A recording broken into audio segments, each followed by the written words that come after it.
3, 2, 1, boom. Everything that's Deadpool is in this game. Weapons and katanas. Dinosaurs. Little Deadpool, Megalodon. Chimichanga truck. You go to the disco. He travels back in time. Mutants. Sabretooth. Mystique. It's crazy with ninjas. And you've got Deadpool narrating it all. Oh, hello! Welcome to my game. I am Deadpool.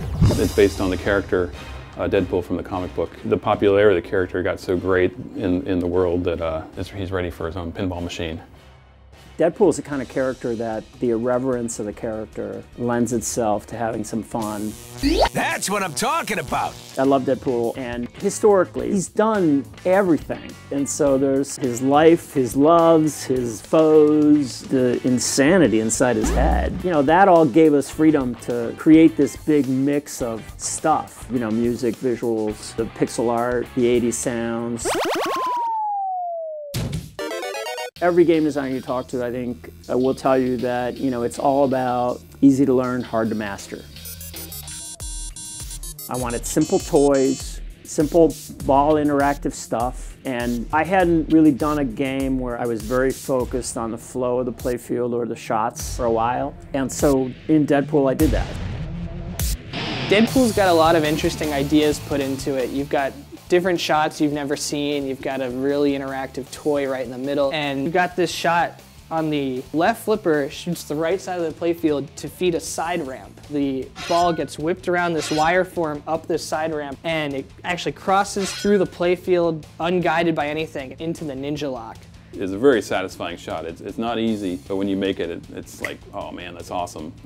It's Little Deadpool time! The Little Deadpool bash toy is a lot of fun, just to interact with him by hitting him, and he's like, hey, cut it out. Woo! You can knock the targets down and hit Little Deadpool, and then it'll lock the ball for you behind the 3-bank, and you have a hurry-up timer where you try and release it again, and then it starts a multi-ball for you. The very first time I had springs on the katanas, a bunch of guys walked in and there was no voice, there was nothing. I just shot it and he wiggled and all these guys cracked up and I was like, okay, I'm going somewhere here. Part of the feature of the Alien Premium is a lift ramp that allows you to divert the ball back to the right flipper to continue shooting these disco loops. Then you've activated this mode where Dazzler is fighting vampires and it activates the mirror ball. There's like all kinds of flow all over the place. You can keep the ball going as long as you make the shot. It's very energetic and intense. When we sit down to make these things, now that we've got the LCD display, we have to decide, you know, what are we doing and what fits. We decided to come up with, you know, 1990 trapped in a video game Deadpool. Basically, they created a video game in addition to the pinball machine that we're making because, you know, we had to have stuff that by design is supposed to look like 90s pixel art from, you know, the fighting games of the time.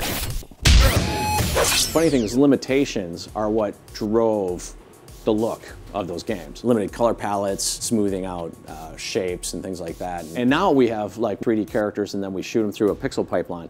And we'll have, you know, 30 frame punches and we actually had to throw away all of it to get it down to the purest essence of what, you know, a punch is a 3-frame thing, you know, eliminated 3 out of 4 frames of animation and now you nailed it.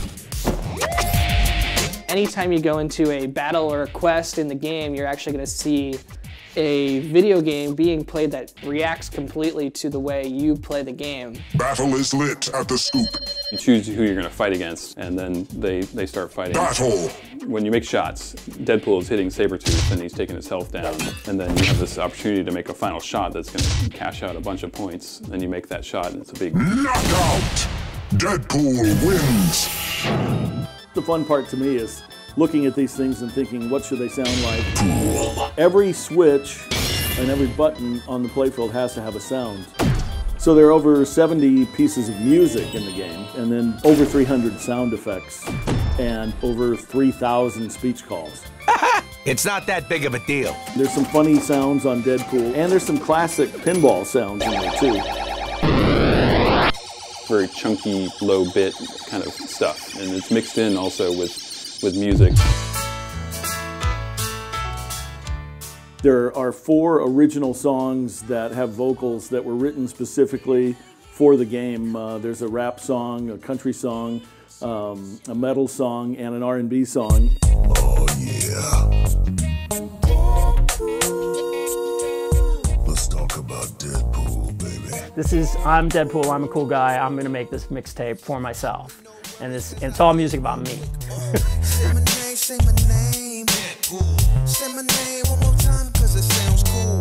Deadpool. So it's a really interesting mix of stuff, but it all works really well. It's actually one big piece of art. Let me put it this way, I think it's been a work of art for each one of us in each of our respective mediums. Deadpool, it's zany, it's crazy, and the ball's wild. I think it's got punch. It's loudmouthed, in your face. You'll really enjoy it. I think it's going to be a classic, and nobody else will ever attempt to do this because it'd be crazy. That's Deadpool Pinball.